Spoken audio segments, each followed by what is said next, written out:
நண்பர்களே, மனிதர்கள் படைக்கப்படுவதற்கு நீண்ட காலத்திற்கு முன்பே பரலோகத்தில் லூசிஃபர் தான் கடவுளை விட சிறந்த ஒரு தலைவன் என்று கூறி அவரை அரியணையிலிருந்து இறக்க ஒரு கலகத்தை நடத்தினான். 1/3 தேவதூதர்கள் லூசிஃபருடன் சேர்ந்து கொண்டனர். போர் மூண்டது. பிரதான தூதன் மைக்கேல் லூசிஃபரையும் அவனது சகாக்களையும் நமது கடல்களின் மேல் வீழ்த்தினார். இதை பற்றி நீங்கள் வெளிப்படுத்துதல் புத்தகத்தின் 12வது அதிகாரத்தில் படிக்கலாம். பின்னர் தான் ஒரு சிறந்த தலைவன் என்பதை நிரூபித்து காட்ட பூமியில் சொர்க்கம் போன்ற ஒரு நிலையான பேரரசை நிறுவ லூசிஃபருக்கு கடவுள் சவால் விடுத்தார்.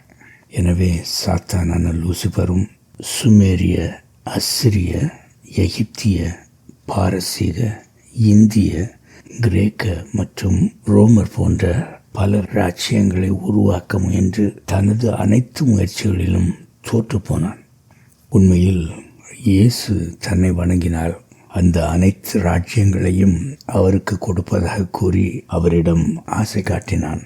இன்றும் கூட லூசிஃபரும் அவனது பேய்களும் கடல்களில் இருந்துதான் செயல்பட்டு தங்கள் யூஎஃப்ஓக்களில் உலகை சுற்றி வருகிறார்கள். முன்னொரு காலத்தில் சொர்க்கத்தில் இருந்ததால் அவர்களிடம் இந்த உயரிய தொழில்நுட்பம் உள்ளது. இது குறித்த மேலதிக விவரங்களுக்கு எனது வீடியோ விரட்டி அடியுங்கள் வேற்றுக்கிரகவாசிகளை தயவு செய்து பாருங்கள். இப்போ நோவாவின் பெருவெள்ளத்தின் காலம் வரை கொஞ்சம் பின்னோக்கி செல்வோம். வெள்ளத்திற்கு பிறகு நோவாவின் தீய மகன் காம் என்ற காமதேவன் லூசிஃபர் என்ற பிசாசை வணங்கத் தொடங்கினான். காம், அவனது மகன் கூஷ் மற்றும் அவனது கொள்ளு பேரன் மன்னன் நிம்ரோத் என்ற சிவன் ஆகிய அனைவரும் நோவாவின் கடவுள் தங்கள் மூதாதையர்களை வெள்ளத்தால் அழித்து போட்டதாக குற்றம் சாட்டினர். பெரும்பாலான மக்களும் அவர்களை பின்பற்றினர். இந்த காலகட்டத்தில் தான் சிலை வழிபாட்டு மதங்கள் பிறந்தன. அடுத்த 3500 ஆண்டுகள் காலம் அவற்றின் ஆதிக்கம் வலுவாக தொடர்ந்தது. அந்த நாட்களில் மனு என்ற நோவாவின் கடவுள்தான் வெள்ளத்தை கொண்டு வந்தார் என்பது அனைவருக்கும் தெரியும். அவர் அவ்வாறு செய்வதற்கான சரியான காரணங்கள் இருந்த போதிலும் அவர்கள் அவரை வெறுத்து அவரது பெயரை மக்களின் நினைவிலிருந்து முற்றிலுமாக அழிக்க முற்பட்டனர். இப்போ எகிப்தில் நோவாவின் கடவுள் பிதா என்று அழைக்கப்பட்டார். எகிப்திய கதைகளின்படி பிதாதான் உலகை மனதில் உருவகித்து தனது பேச்சின் சக்தியினால் அதை சிருஷ்டித்த படைப்பாளர். இது யெகோவா தெய்வம் ஒளி உண்டாக கடவுது என்று சொல்வது போல் ஒலிக்கவில்லையா?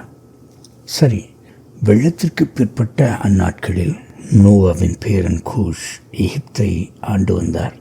அதனால்தான் இந்தியர்கள் ஆப்பிரிக்காவை குஷத்வீபா என்று அழைத்தனர். அவர் கடவுளை எதிர்த்ததால் பிதா என்ற நோவாவின் கடவுளின் பெயரை வெகுவாக மறைத்தார். மேலும் பொதுமக்களை குழப்புவதற்காக அற்றும் மற்றும் அமுன்ரா என்ற 2 சிருஷ்டிப்பின் தெய்வங்களை அவர்கள் உருவாக்கினர். இருப்பினும் எகிப்தின் பழமையான பகுதியான மெம்பிஸில் பிதா தெய்வமாக வணங்கப்பட்ட காரணத்தால் அவர்தான் உண்மையான கடவுள் என்பதை கண்டுபிடிப்பது அவ்வளவு கடினமான காரியம் அல்ல. மேலும் அவர்கள் ஷெக்மெட் என்ற இரத்த வெறி கொண்ட ஒரு தேவதையை பிதாவின் மனைவியாக்கினர். வழி தவறிய யூதர்கள் அஷாராவை யெகோவாவின் மனைவியாக்கியது போல.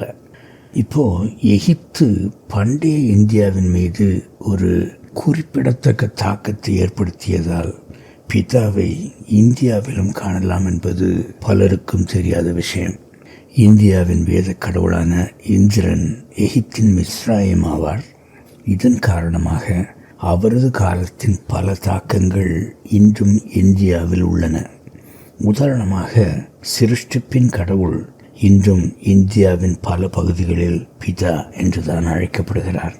இதில் கிறிஸ்தவர்களும் அடக்கம். வட இந்திய கிறிஸ்தவர்கள் பிதாவாகிய தேவனை பிதா பரமேஸ்வர் என்று அழைக்கிறார்கள். இப்போ பரமேஸ்வர் என்றாலேயே அது ஸ்வர்க்கத்தின் கடவுள் என்றுதான் பொருள்படும். பின் ஏன் அவர்கள் பிதா பரமேஸ்வர் என்று அழைக்கிறார்கள் என்று கேட்டால் அதுதான் இந்திய கலாச்சாரத்தின் மீதான எகிப்திய தாக்கம் நண்பர்களே. மேலும் இந்தியாவில் தந்தையும் தாயும் முன்னறி தெய்வம் என்று கற்பிக்கப்படுகிறது. எனவே வட இந்தியர்கள் கடவுளுக்கு பிரயோகிக்கப்படும் அதே வார்த்தையை பயன்படுத்தி உலக பிரகாரமான தங்கள் தந்தையை கூட பிதா என்று தான் அழைக்கிறார்கள். இப்படியாக பிதா என்பது யெகோவா தெய்வத்தின் மற்றொரு பெயர் நண்பர்களே. எனது இந்த வீடியோவை பார்த்ததற்கு மிக்க நன்றி. மீண்டும் மற்றொரு காணொளியில் உங்களை சந்திப்பேன் நண்பர்களே. நன்றி, வணக்கம்.